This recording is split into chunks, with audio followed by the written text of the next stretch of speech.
Hello everyone, welcome to Apti Plus Academy for Civil Services. This is the video on daily topic-wise news analysis where we cover the news from two important newspaper, that is the Hindu and Indian Express. तो इन दोनों newspaper से जो भी news आपके civil service examination के relevant है उनको समझेंगे और बहुत ही सिंपल तरीके से एग्जाम के नीड से सारे न्यूज़ को समझने की कोशिश करेंगे.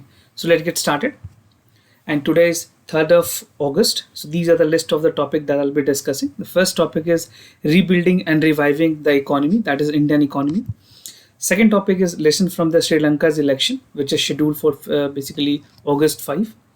PM Kisan is not reaching all farmers. This talks about the PM Kisan initiative and its loopholes. The fourth topic is US to issue Gandhiji coins. This is again very important news from Prem's perspective and essay. And the last topic is cyberbullying must stop, right? So these are the important topic of the news that I'll be discussing. And apart from this, we'll have some MCQs question at the end of this video.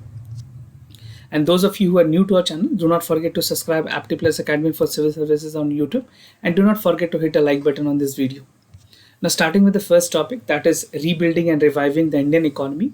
This editorial you can find in the Hindu, and this is written by Manmohan Singh. He was a former Prime Minister of India, and it talks about precisely everything that has to be done in terms of the Indian economy revival. And this is very important for the General Studies paper 2 and paper 3. In paper 2 it is more of the governance part, and paper 3 would be precisely dealing with the all economical aspects. And at the same time this can be used for the essay paper as well. आप essay में भी कई ऐसे folder point है जिसको use कर पाओगे. So let's get started with the topic. So there are extraordinary difficult time in the terms of COVID-19, and not only in India, it is globally. The pandemic has almost expanded globally, and people are gripped with the fear of diseases and death from the COVID-19. But due to this, the inability of the nation to control and the spread of novel coronavirus cannot be ruled out, because the way in which we were testing and the way the restriction was there in country like India, so it was very difficult that everything has to be excavated with the people concerned. And consequently what has happened, like there's a disruption in the normal social life of the people, and it has inevitable part of the livelihood which inevitably have impacted economy in large. So this is in terms of the consequences. Now we'll see the detail what exactly has happened, talking about the economical impact. So economy has completely contracted, merely not in terms of the GDP numbers, but this was also analyzed by the economists, the World Bank, the AIB, every reputed organization and entity has already forecasted that India would be projecting at the lowest GDP growth. And it means that there will be reversal of many kind of progress. So talking about the other progress, the targeted which was set by the government, it seems that it cannot be achievable at the set target. And a significant number of amount for the weaker section in the society में slip back into the poverty. तो इसके कारण से होगा क्योंकि बहुत ऐसे जो लोग हैं जो मूल धारा में हैं, या फिर जो ऐसे जो लोग हैं जिनका इकोनॉमी से रिलेटेड सारी एक्टिविटीज़ थी, वो कहीं ना कहीं they are black slip into the poverty, और many enterprises have been shut down. अगर बात करें एमएसएमई की, जो micro small and medium enterprises हैं, उसको सबसे ज़्यादा बेसिकली लॉस हुई है. और जो एमएसएमई की मैं कंट्रीब्यूशन बताऊँ आपको जीडीपी में, so this is contributing close to 30%. Total जो जीडीपी है हमारी, उसमें 30% कंट्रीब्यूट करती है MSME, right. So the great generation में भी लॉस ड्यू टू दिस. और बहुत सारे ऐसे लोग हैं, ऐसे भी इंडिया में जो एम्प्लॉयमेंट रेट थी वो पिछले 45 साल में सबसे हाई थी, और अब कोविड-19 के बाद ये जो रेशियो है वो और बहुत ज़्यादा इंटेंस होगी. And the impact of the economic contraction is long and deep, because it is the impact is hierarchical. बात करें अगर बॉटम अप अप्रोच की, तो सारे sector, not only the top one, bottom से लेकर के जो हमारे माइग्रेंट वर्कर्स हैं, उससे लेकर के जो बड़े फैक्ट्रीज हैं, जो बड़े बड़े एंटरप्राइजेज हैं, एंटिटीज़ हैं, they have been hugely impacted. Now किस तरह से पॉजिटिव टेम्परामेंट लाने की ज़रूरत है, because this is a time we need to unfold the economy, and at the same time we need to have some positive temperament. So the first and the foremost would be this is imperative that we should have an utmost urgency in to nurture the economy and promotes the good health in terms of the economy revival. और जो लोग हैं उनमें एक confidence लाने की ज़रूरत है ताकि वो अपने लाइवलीहुड को आगे कैरी फॉरवर्ड कर सकें. नॉट इज़ वेरी एसेंशियल कि गवर्नमेंट कुछ ऐसी पॉलिसीज़ लाए, जो कि सरकार ने अपने इकोनॉमिक स्टिमुलस पैकेजेस हैं उसमें बहुत सारे पैसे दिए हैं, इकोनॉमी को रिवाइव करने के लिए मार्केट में लिक्विडिटी लाने की कोशिश की है आरबीआई के through. But more in general there would be more other initiatives would be needed by the government of India. Entrepreneurs जो हैं उनको प्रमोट करने की ज़रूरत है, उनमें कॉन्फिडेंस लाने की ज़रूरत है। अगर उनको फाइनेंशियल सपोर्ट चाहिए तो कोलैटरल फ्री लोन भी देने की ज़रूरत है in terms of the investment. And the other important part which play a very crucial role when it comes to the economy revival would be bank. So bank need to be very confident when providing the capital. So government has to take utmost care in terms of the policy and the implementation.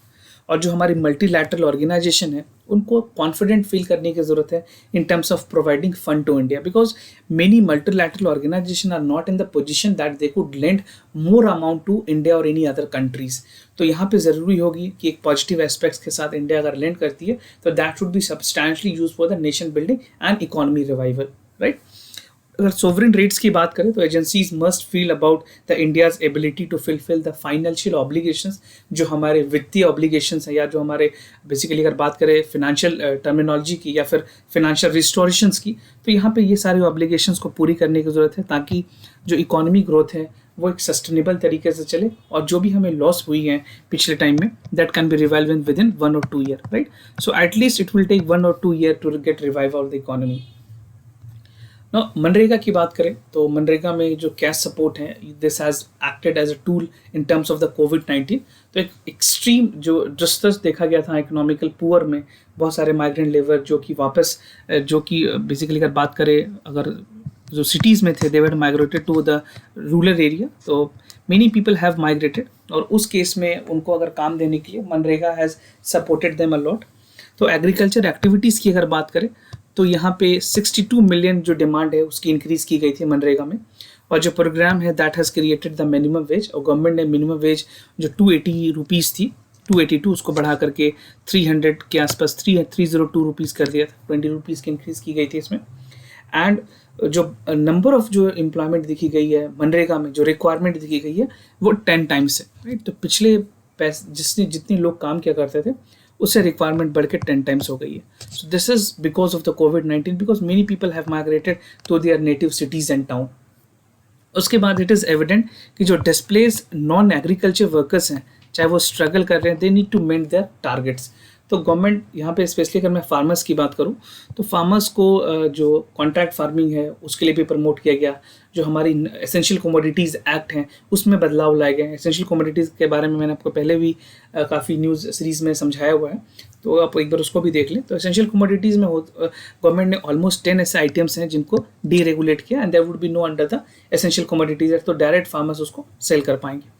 और जो मनरेगा program है that provide a bedrock to support basically the poor. यहाँ पे होता क्या कि direct cash transfer आपको मिलती है और जो वर्क है दैट इज़ गारंटेड। तो गवर्नमेंट ने ये कोशिश की है कि एटलीस्ट 10 दिन से ज़्यादा लोगों को टाइम ना लगे और उनको तुरंत काम मुहैया कराया जाए। So this is something which government has advocated कि इतने कम टाइम में लोगों को ज़्यादा से ज़्यादा मनरेगा में रिवाइवल पॉलिसी के थ्रू काम करवाया जाए और जो भी लोग बड़े शहरों से छोटे शहर में हैं उनको काम तुरंत दिया जाए, राइट। ना moving to the way forward, एक मीनिंगफुल तरीका क्या होना चाहिए। एक मीनिंगफुल तरीका ये है कि जो कैश ट्रांसफ़र है उसमें लोगों के कॉन्फिडेंस दिलाने की ज़रूरत है and there should be complete transparency and immediately in terms of the cash transfer that should immediately help their families, the poor families who are dependent on the cash transfer by the government. तो money जो है they can provide immediate sense of security और confidence and this is a corner stone of restoring the economy normalcy. तो economy में normalcy तभी आएगी जो हमारे पुअर सेक्शन ऑफ जो सोसाइटी हैं उनमें सबसे पहले नॉर्मलसी लाने की जरूरत है, तभी इकोनॉमी रिवाइव कर सकती है। And there is a dire need for restore the confidence in the financial system. यहाँ पे फाइनेंशियल सिस्टम का मेरा मतलब है चाहे वो आरबीआई हो, चाहे जो हमारे इकोनॉमी के जो मेजर कॉन्ट्रीब्यूटर हैं एमएसएमई हैं, उन सारी चीज़ों को रिवाइव करने की ज़रूरत है। Reviving the help of the banking sector, bank sector का जो मैंने आपको बताया यहाँ पे this is the banking sector. वहाँ पे डिसइन्वेस्टमेंट जो है that can be no merely disinvestment can not boost all the amount that is required, so the other part that is required to have a healthy banking sector।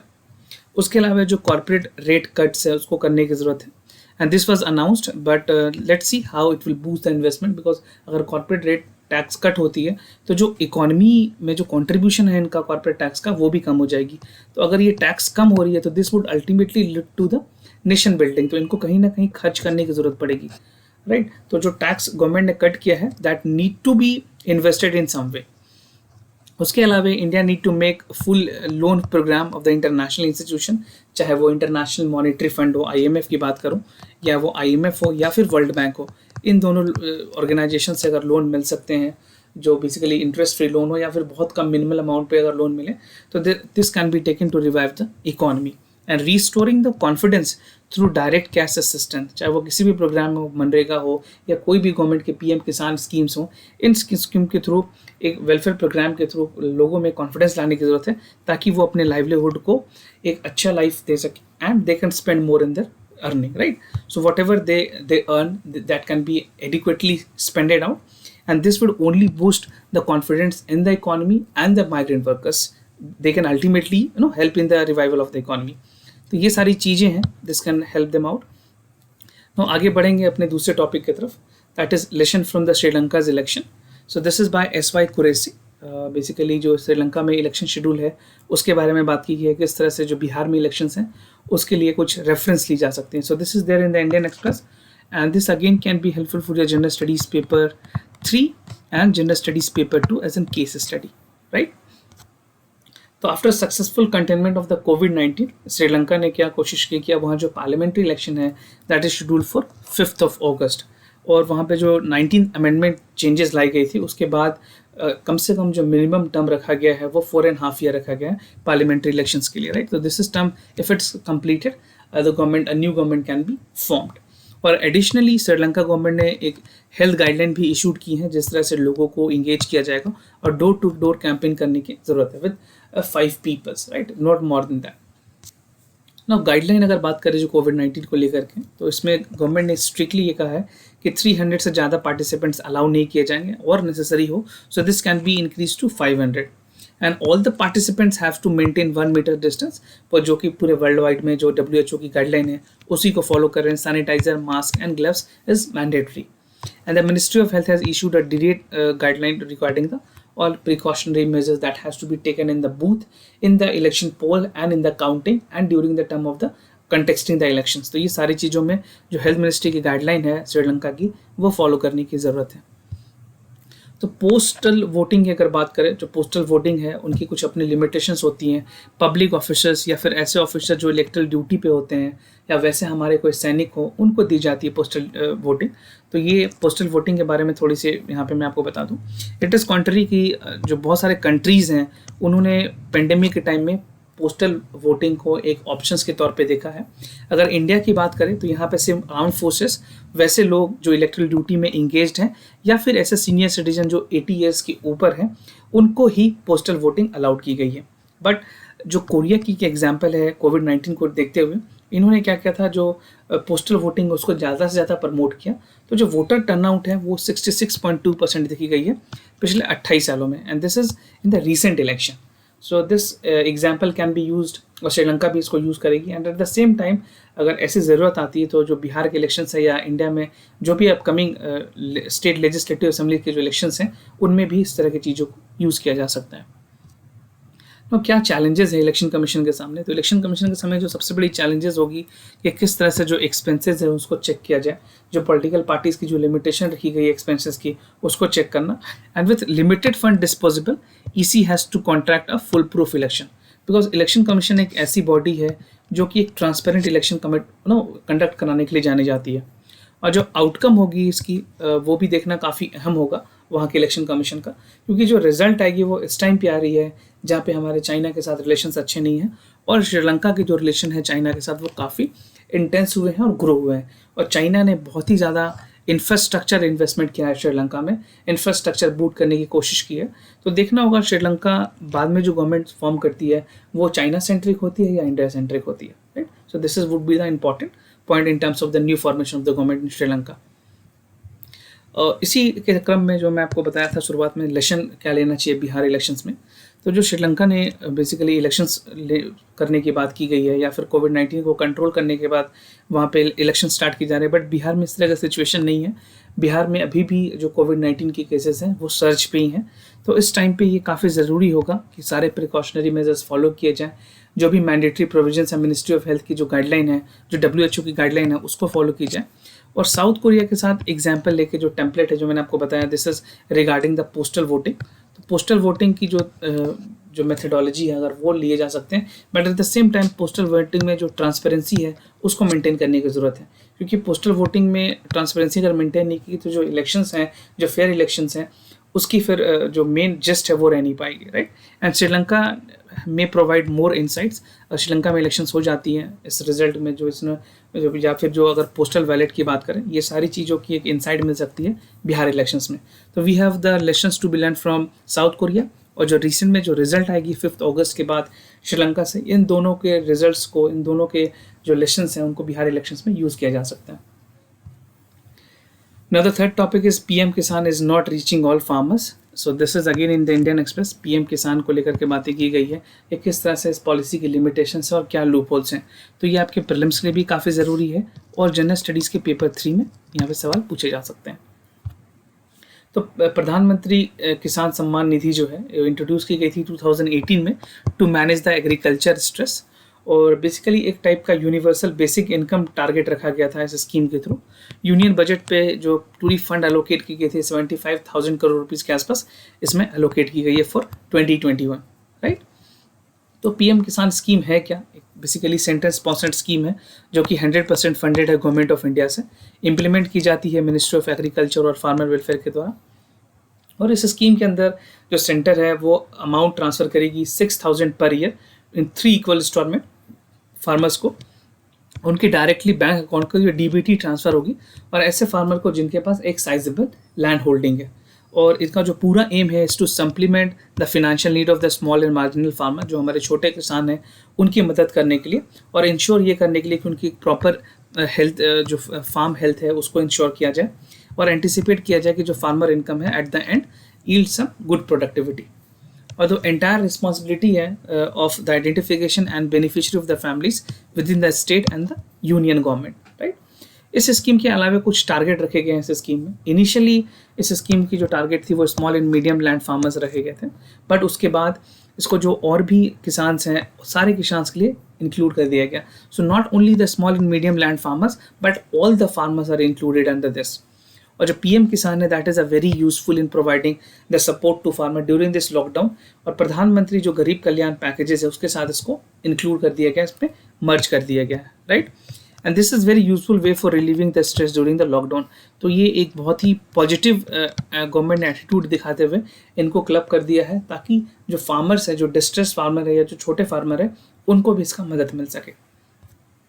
No Delhi NCR में जो corona virus telephonic सर्वे की गई round 3, उसके बारे में मैं आपको कुछ बता दूं। तो यहाँ पे 52% ऑफ जो रूरल एरियाज़ में या 48% of urban house hold, basically 4 states रखे गए थे, हरियाणा, दिल्ली, राजस्थान और उत्तर प्रदेश।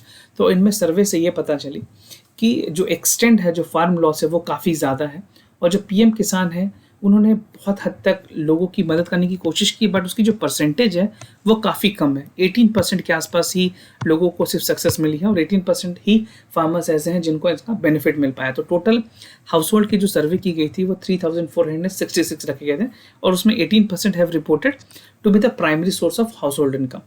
और जो फार्मर्स थे they have form the logistic challenges, उनके साथ जो बेसिकली जो उनके फार्म्स प्रोड्यूस थे उनको मार्केट तक पहुंचाना एक लॉजिस्टिक चैलेंज सबसे बड़ी उभर की होती है। और 97% of have continue to harvest the rabi crop prepared from the kharif seasons. तो बेसिकली फार्म पैटर्न जो है, जो एग्रीकल्चर पैटर्न्स हैं वो भी डिस्टर्ब हुए हैं, और almost 32% of experienced had large losses during this month of May.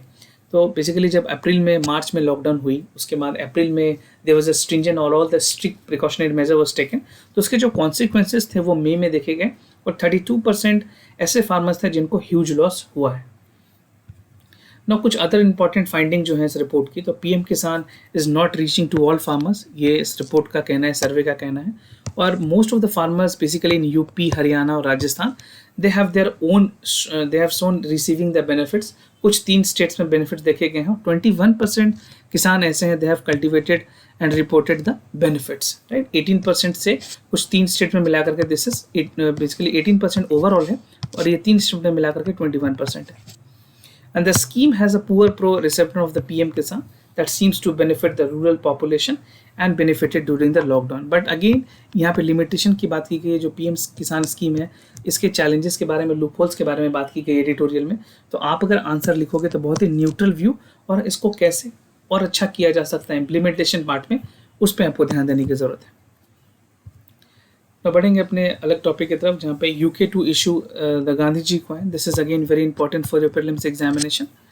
तो एक न्यूज़ आई है जहाँ पे Britain is considering to minting the coin. एक कॉमरेड करने की बात की गई है महात्मा गांधी के कॉइन को, on the interest of contribution on his contribution to black, Asian and other minority ethnic communities. तो गांधी जी का बहुत ही बड़ा कंट्रीब्यूशन रहा है in terms of the racism. उन्होंने साउथ अफ्रीका में भी रेसिज्म हटाने के लिए, इंडिया से भी सारी चीज़ों को करने के लिए उनका एक बेसिकली जो रोल मॉडल है, जो यूएसपी है, वो सारे पूरे वर्ल्ड वाइड लोगों को पता है.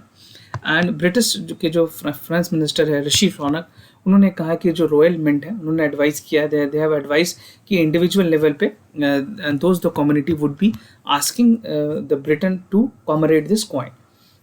तो गांधी जी का जो बर्थडे है वो 2 अक्टूबर को ऑब्जर्व किया जाता है as an international day of non violence. और सपोर्टिंग द रेशियल डाइवर्सिटी की अगर बात करें तो बहुत सारे ऐसे ऑर्गेनाइजेशन हैं जिन्होंने इनिशिएटिव्स लिए हैं to make investment to help the black, Asian and minorities ethnic, इसको बेम भी कहते हैं. ये कम्युनिटीज़ को हेल्प करने के लिए ऑर्गेनाइजेशन बनाई गई है. और जो जॉर्ज फ्लॉयड की जो डेथ हुई थी बेसिकली, उसके बाद से सारी चीज़ों की जो पूरी क्रूरलिटी है या जो कॉलोनियलिज्म है उस पर बहुत सारी बात हुई. पूरे यूएस में प्रोटेस्ट हुई थी ताकि जो रेसिज्म है उसको कम किया जाए, और एक इस तरह के जो कॉमरेट की जाएगी, जो कॉइन्स बनेगी, तो कहीं ना कहीं वो रेसिज्म को ख़त्म करने में और लोगों के अवेयरनेस को बढ़ाने में मदद करेगी. Now the last topic is cyberbullying must stop. This is there in the Hindu, and this is again a very important topic which is there in the contemporary news. और एक बहुत ही बर्निंग टॉपिक है जो cyber bullying recent times में. तो ये आपके prelims के लिए भी इंपॉर्टेंट है, और जब आप केस स्टडी लिखोगे जनरल स्टडीज पेपर 4 में, तो वहाँ पे भी इसकी इंपॉर्टेंस है. सर्वे यूनेस्को के मुताबिक जो वुमेन जर्नलिस्ट हैं उनको जेंडर बेस्ड थ्रेट्स या अटैक्स बहुत ज़्यादा देखने के मिले हैं. और जो तमिलनाडु में रिसेंटली एक डॉक्यूमेंट की गई है मल्टीपल हैरासमेंट की केसेस को लेकर के, स्पेशली रिपोर्टर्स इंडिया में, तमिलनाडु और वर्ल्ड वाइड भी इसको रिकॉग्निशन है. तो मैं यूनेस्को की जो स्टडी है वो आपको आगे बताऊंगा. और government, courts, social media companies have gone to address this problem on the gender based cyber bullying. तो what is cyber bullying? Before we get into the other aspect, पहले आपके लिए समझना ज़रूरी है कि साइबर बुलिंग है क्या. तो किसी भी डिजिटल डिवाइस या सेलफोन हो, कंप्यूटर्स हो, टैबलेट्स हो, किसी टेक्स्ट मैसेजेस के थ्रू, ऑनलाइन सोशल मीडिया के थ्रू अगर किसी को टारगेट किया जाता है तो वो साइबर बुलिंग की कैटेगरीज में आती है. And this include sending, posting, sharing negative and harmful messages. And this include sharing personal or private information about any individual that can leads to embarrassment or humiliations. तो cyber bullying has cross line into unlawful and criminal behaviours. अभी भी government of India ने basically जो हमारी act है IPC में proper इसके कोई प्रोविजंस नहीं है, बट आने वाले टाइम में कुछ अमेंडमेंट किए जाएंगे तो साइबर बुलिंग के लिए भी प्रॉपर सीआरपीसी और आईपीसी में एक्ट बनाए जाएंगे.